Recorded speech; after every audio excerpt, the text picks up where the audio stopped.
And what is Wrap.com? Wrap.com is a cross-chain institutional bridge.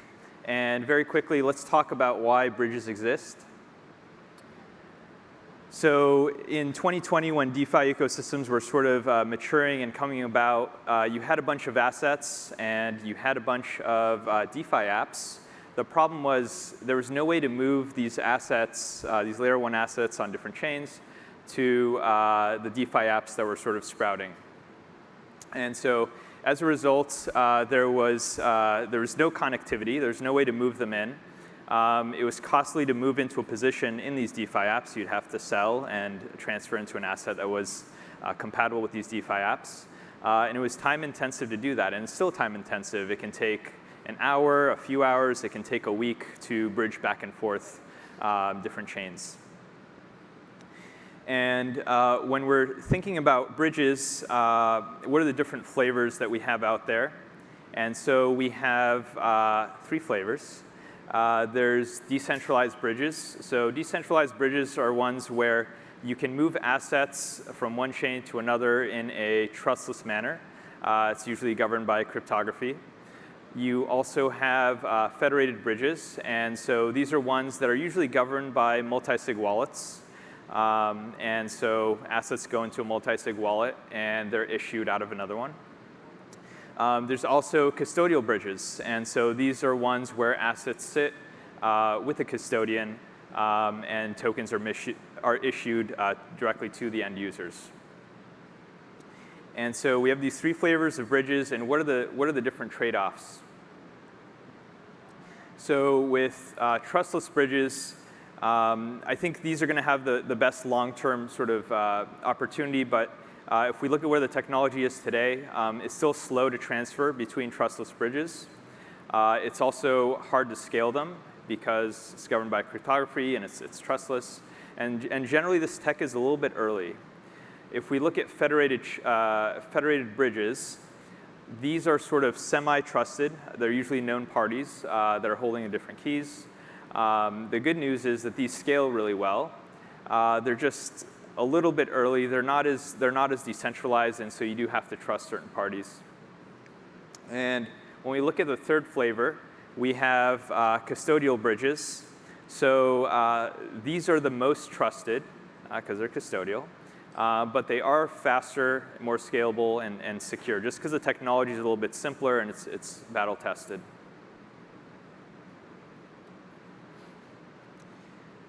And so let's quickly dive into the world of parachains and how these bridges sort of pertain to the Polkadot ecosystem. And Polkadot has many parachains, and each of these parachains have a different application, usually.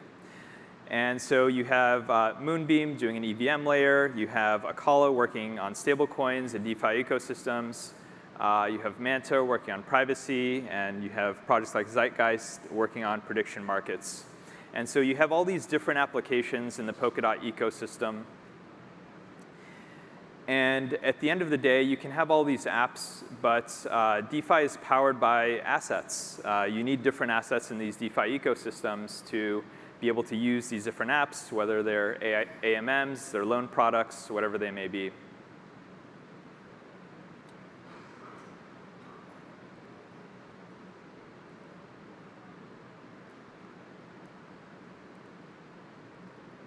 There we go. And so that's why we're bringing Bitcoin and Ethereum to the Polkadot ecosystem. And so we're bringing wrapped Bitcoin and wrapped Ethereum to the statement chain with Wrap.com. And so how does this work under the hood? How are we actually doing this? So we basically create synthetic assets that are fully collateralized. And these are going to be on the statement chain, the public goods chain that's going to be accessible by all the parachains. And how does this actually work? So this is an example of one model that we have. And you can imagine, if you have 1 Bitcoin, you can go to the Wrap.com service. You can send that 1 Bitcoin in.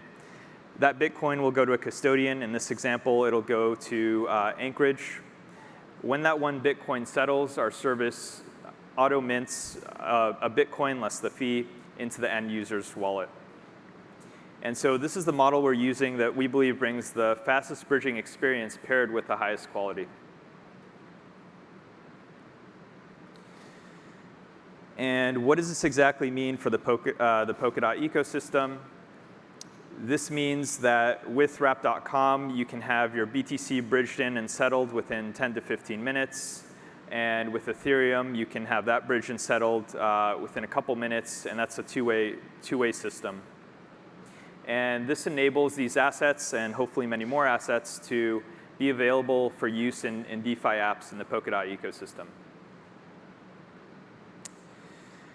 And so what can you do at the end of the day? For example, you can trade in Bitcoin-denominated trade pairs and AMMs in the Polkadot ecosystem. You can take out loans on these assets that are now bridged in. And for the traders out there, you can now arbitrage. There's going to be new Bitcoin and Ethereum markets in the Polkadot world, and you can sort of arb against other markets that are out there in CeFi exchanges or other DeFi ecosystems. And if you'd like to learn more, please follow us on Twitter at WrappedFi. We also recently got the Wrapped Twitter handle, which we're very proud of. Or you can go to Wrap.com and sign up, and we'll reach out. And if you guys have any questions about how this works or what other types of work that we've done in the space, I'd love to answer some questions.